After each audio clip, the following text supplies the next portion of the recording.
subscribe dito Manny Vlog.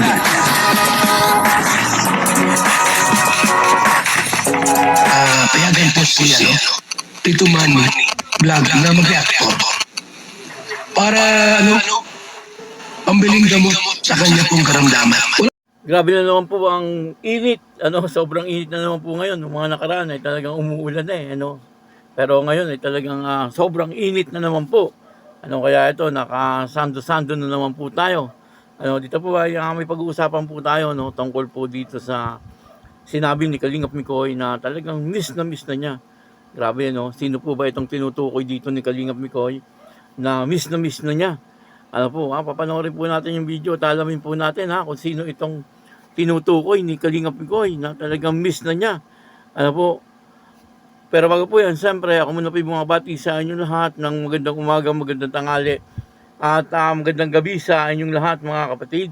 Saan man kayo ng panig ng mundo naroon ngayon ay mag-iingat kayo palagi at pagpalain kayo ng ating Panginoon. Maraming salamat din po sa patuloy na tumatangkilik sa aking YouTube channel at nanonood sa aking video reaction. Patuloy lang po natin suportahan sila Kuya Bal Santos Matubang, Kalingap Rab, Ted na Vlog, Jack Tapia, siyempre yung mga kasama ko pong reactor sa Kalingap. Ganun din po yung mga charity vlogger na Kalingap partner. Ito po yung video na kung saan dito ay talagang sinabi po mismo ni Kalingap Mikoy na talagang miss na niya. At sino po kaya ang tinutukoy dito ni Kalingap Mikoy? Ito po ba ay si Krista?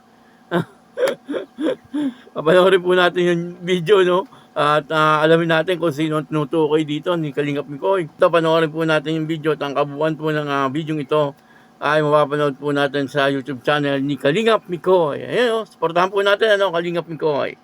Ng church, doon tayo dumiretso.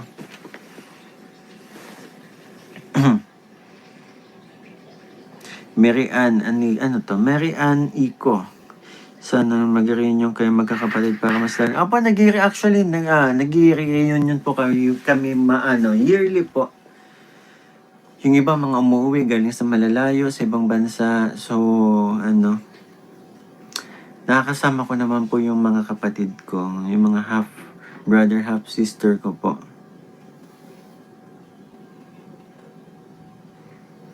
Sana soon, Mikoy, may katuwang na rin sa buhay. So ngayon ang soon, pero ngayon ang ating kailangan ay katuwang sa bahay. Kasi makalat.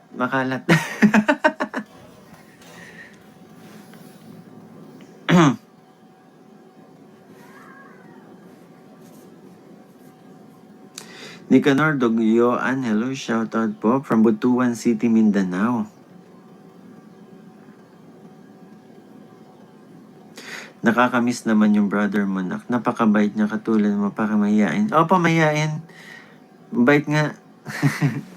Sa totoo lang yun nga, kaya ginawa ko din yung parang sinamantala ko na din yung pagkakataon na yung birthday niya, hindi siya nag-celebrate na sabi ko magkita kami kasi yun, para banding na rin po namin.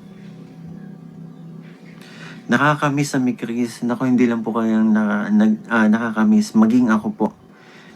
Miss na miss ko na yung yung samahan namin. Yung kulitan. Ang pinaka namimiss ko, ang kulitan. Kaya nga, binabalik-balikan ko kapag namimiss ko. Binabalik-balikan ko yung mga episode namin. Hindi nakakasawa. Sa totoo lang, talagang kahit ilang beses mo na napanood, mapapangiti ka pa rin.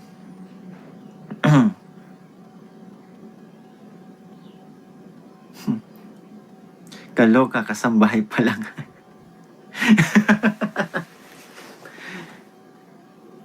Mag-apply ako Tagalinis, bahay mo, Mix.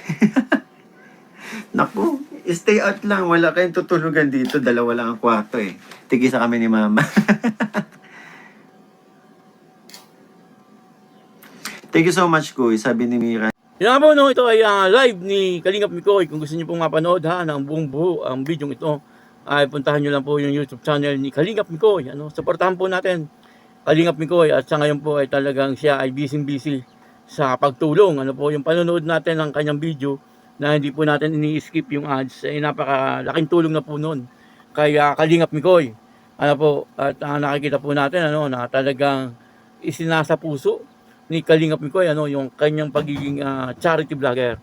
Ano po, nakakatawa naman etong si Kalingap Mikoy, sapagkat sinabi niya na namimiss na daw niya etong Mikris. Yung Mikris ang namimiss ni Kalingap Mikoy. Natural, pag namimiss po ni Kalingap Mikoy etong Mikris, siyempre kasama na po doon si Krista.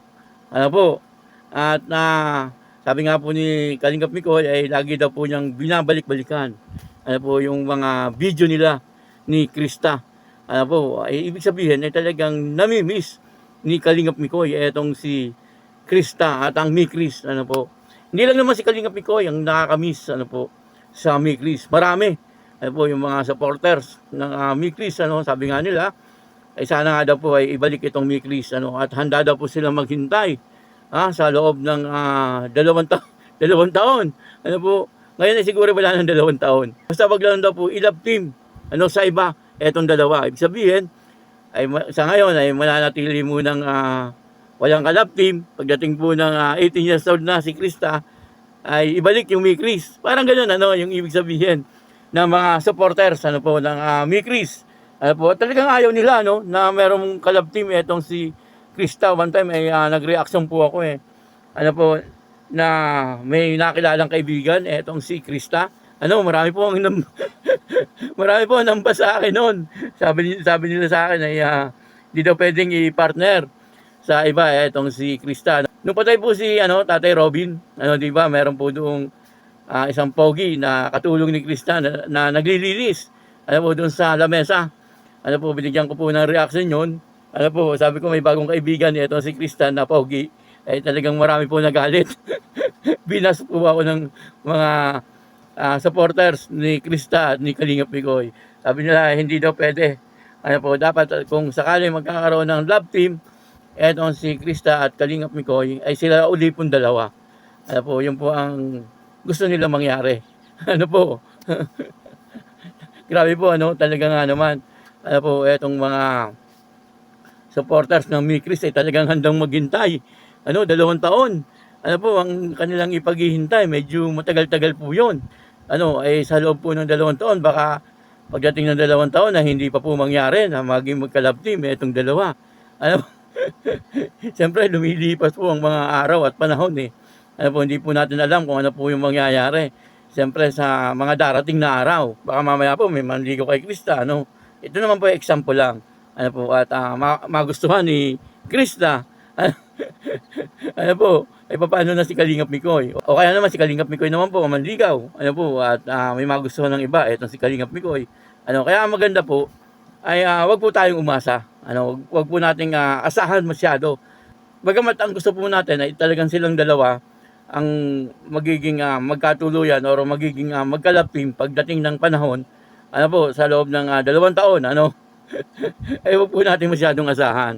Kasi baka mamaya may mangyari na hindi maganda. Ay siyempre masasaktan po kayo. Masakit po na yung inaasahan nyo ay hindi mangyayari. Tapos pagka na-inis po kayo, siyempre makakapagsalita po kayo ng hindi maganda, ay magiging baser po kayo. Kaya mas maganda kung ano po yung nangyayari ngayon sa buhay ni Krista at saka ni Kalingap Mikoy ay maging masaya po tayo. Total naman, sabi naman po ni Kalingap Mikoy ay masaya naman daw po ang kanyang puso ngayon. Siyempre alam na po natin kung sino po ang nagpapasaya sa kanyang puso. Bagamat hindi niya sinabi, siyempre ramdam po natin kung sino po ang nagpapasaya sa puso ni Kalingap Mikoy. At tingin ko naman ay si Krista yon. Hindi lang po niya sinasabi kasi sa ngayon nga ay napakabata pa po ni Krista, parang underage pa itong si Krista. Pero alam po natin pagdating po ng panahon ay baka yon sabihin din po ni Kalingap Mikoy kung sino po yung nagpapasaya sa kanyang puso. Pero ito po ang sa akin wag po kayong umasa. Para pagdating ng panahon na kung ano man ang mangyari na silang dalawa hindi magkatuluyan ay hindi po kayo masaktan. Kaya yun, maraming salamat po sa inyo lahat. At ako po si Tito Manny Vlog na nagsasabing God bless you all. Diyos mga balos.